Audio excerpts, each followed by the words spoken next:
Leslie Machokoto ari kupomerwa mhosva yekubata vanorwara njere chibharo.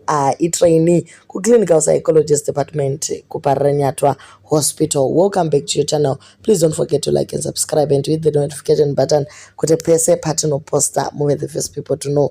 Tinotenda to all the subscribers and people that keep on watching our videos. You are much loved and appreciated. So nyaya yedu Paranyatwa, one of the largest group hospitals muZimbabwe, inogara ine mascandals aina kutanga nhasi. Recently paine umwe aingopfeka lab coat rewaiti ofamba akaisa twemunzweve tuya akatotanga kunzi ndidoctor, asi vakazozvidiscover later kuti vari kushanda nemunhu anga asina unyanzvi hweuchiremba zvachose.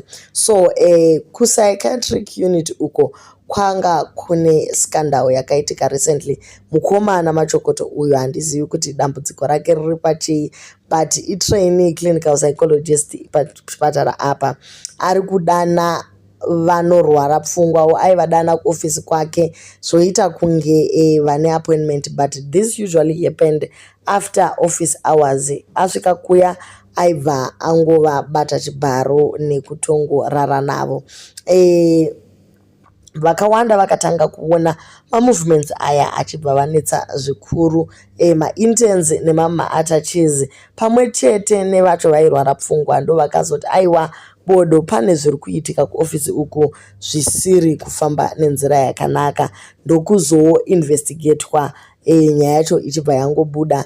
Mukomana ndokubva aiswa pasuspension. So vakamboiwerengedza nyaya yacho, but chinonetsa ndechekuti kana ukaapilawo pasina evidence iri enough then unogona kudzoswa pabasa.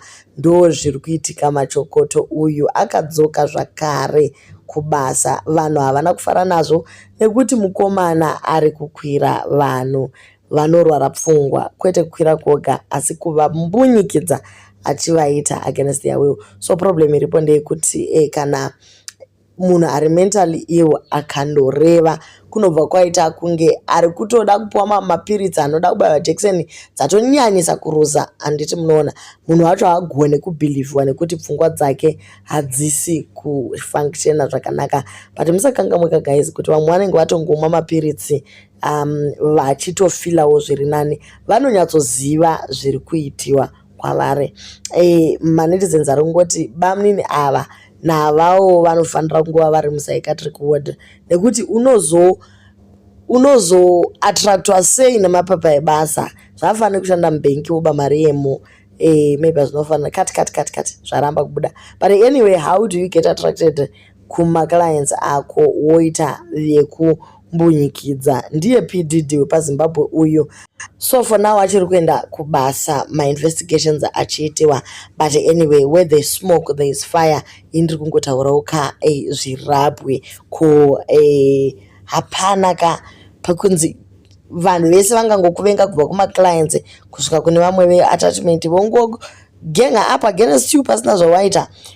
Kana asina kuita zvinenge zvakatinakira, asi kana akaita ngapinda hake mukomana.